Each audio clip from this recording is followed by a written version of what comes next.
Well, good afternoon. So today I'm going to talk about goats. Goats. What's a goat?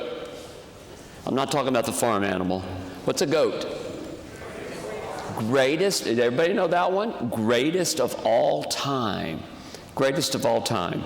And we use, people call goats athletes, musicians, artists, painters. That's right, the greatest of all time. So in football, who's a goat? Brady. Tom Brady. Maybe Walter Payton, right? Baseball, who's a goat? There's a parishioner.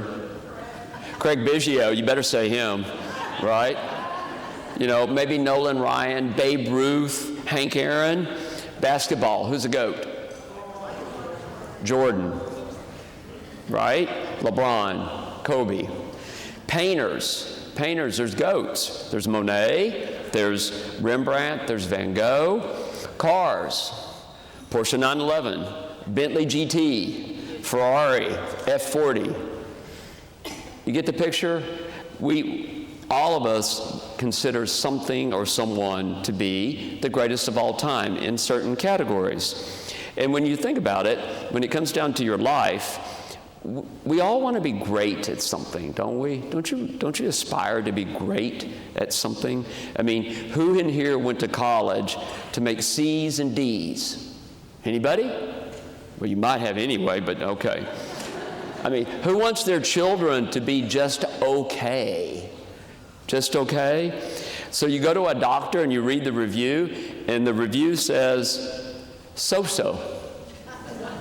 Sorry, doctors. No. You go to that doctor? No. Or you want to see a lawyer, and the lawyer's, it says on his website, I'm okay. No. We don't want just okay, my friends. Who wants to be mediocre? We want greatness. We all desire some respect and some honor for the things we do. We don't want just good enough. Nobody wants just good enough. And my sisters and my brothers, there is nothing wrong with desiring to be great at something. Every one of us, God gave every single one of us gifts, and He wants you to use those gifts. Use them to the best of your ability. He wouldn't have given them to you if He didn't want you to do great things with your gifts. But Jesus today reminds us something about greatness, doesn't He? At the core of greatness, the absolute fundamental issue involved in greatness, humility. Humility. You have to be humble. You have to not think less of yourself, but think of yourself less. That's humble, my friends.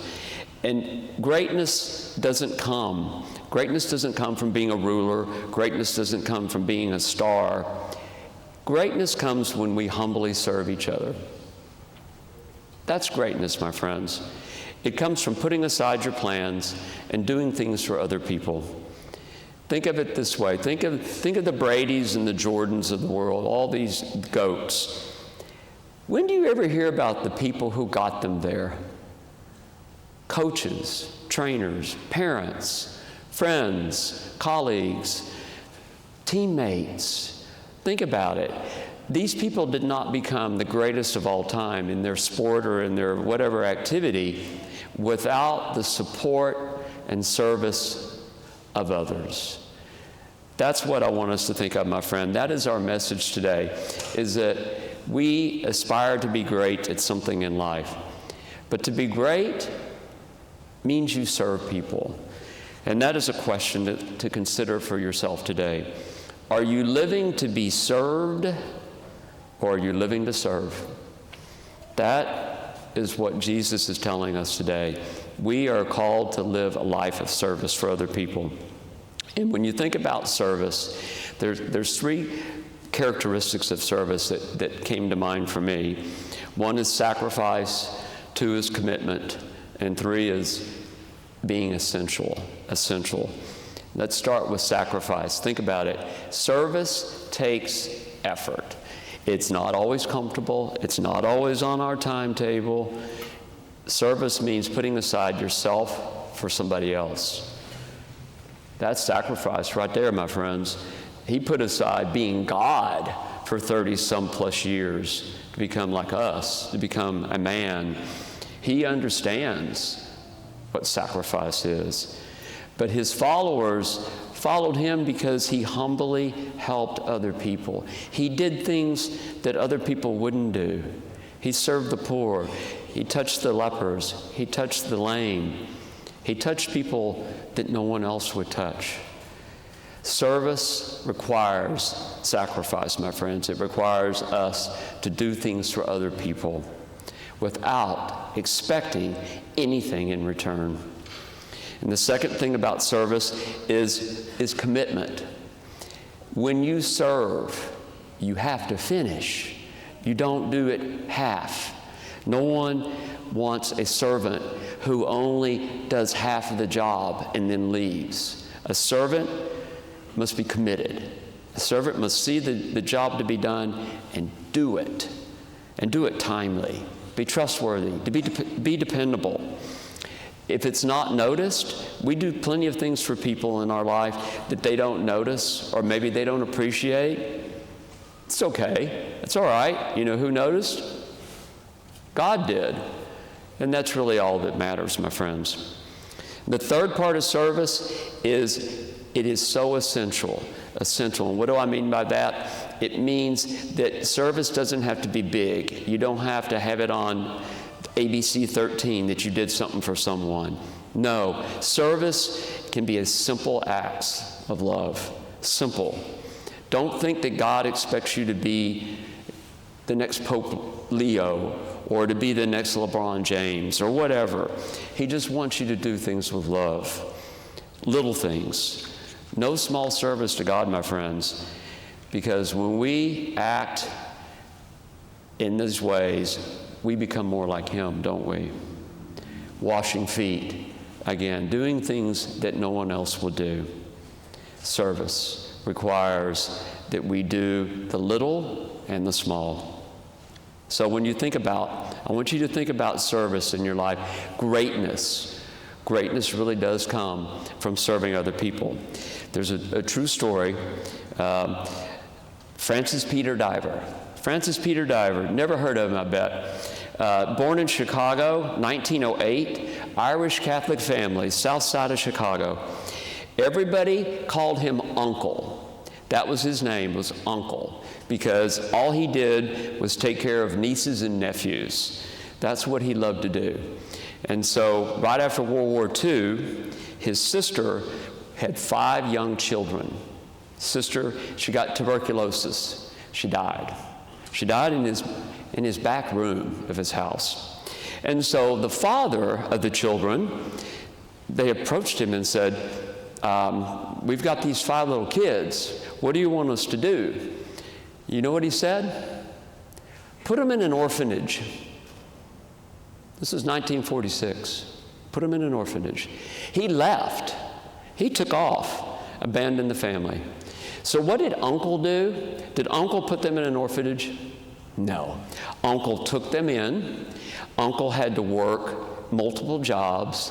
He worked for the city of Chicago in the sewer department. Sewer. This man climbed down into sewers. For 20 years, he worked like crazy to put all 5 kids through college. All 5 went to college. Uncle never married, didn't have many friends, but you know who he loved? He still loved all his nieces and nephews, and he loved those 5 kids. So, why did I bring up Uncle? Oh, and by the way, he worked till he was 85 in sewers in Chicago. Why did I bring up Uncle? Because one of those kids was who? My mom. That was Uncle. Uncle was always there. Uncle, for us and my siblings, I've got 4 brothers and sisters. Uncle never missed a baptism, a first communion, a confirmation. He loved his Catholic faith. desperately loved his Catholic faith. But he was there. He never forgot birthdays. He sent us cards all the time. He, until the day he died, was serving his family. He never had his own family, but he did. He had us. He had my mom and her brothers and sisters. Uncle gave up his life. He sacrificed his life through humble service for all of us and the people of Chicago. So my sisters and my brothers, we are all called to greatness. We are. We're called to be great. It doesn't mean that we're called to get honor and respect or be a star. It means that we're called to help other people. We're called to take care of each other. We're called to do things for people who can't take care of themselves. Don't you want to be great, my friends, today? Think about it. Doesn't everybody here want to be great? Don't you want to be a goat? Don't you want God to look at you and say, thank you, my friend. You used all your gifts so well. You can, every day, serve each other, love each other. That's the only greatness you need, my friends. May God bless us all. And Uncle, greatest of all time. Amen.